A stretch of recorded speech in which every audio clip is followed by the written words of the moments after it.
Okay. Um, our ancestors who never knew the Lord. Okay.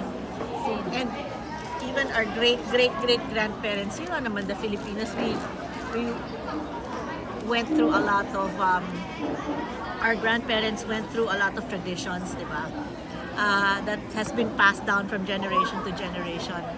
Now, if they never confess that, like practices, you build a house, you have to offer this, you have to kill an animal, mga pamahiin ganyan, or maybe our grandparents went to an albularyo or a faith healer or feng shui. The Chinese, they have a lot of practices, diba?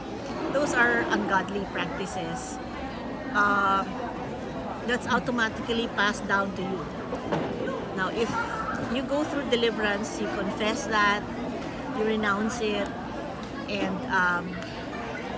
the counselor who's going to help you do the one-on-one deliverance will cut that in your generation so that you will not be able to pass it down to your children and the generations after that.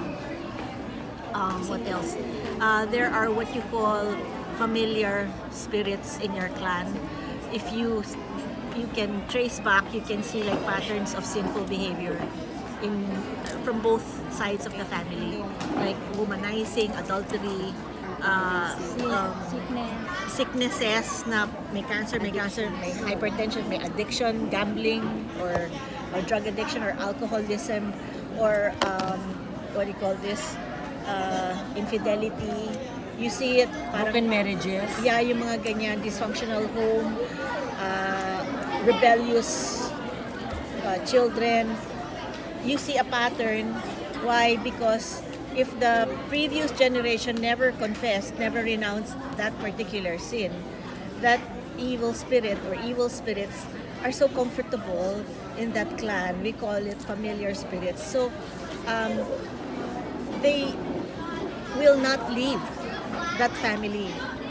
So pag nagkaroon na ng anak yung next generation, those spirits will just be there, and because we're very welcome in this May clan. stronghold sila in this family. May stronghold sila in this family. Pansin nyo, so, kunyari, you're separated. Somebody in the previous generation separated, ng men ng babae, makikita mo, somewhere along your family tree. Oo.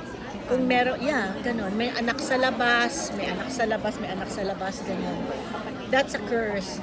So, during deliverance, we have a very a checklist where you can check an inventory, di ba? A checklist where you can write down or check what involvements were present by your ancestors, yung mga sins nila, mga ganyan.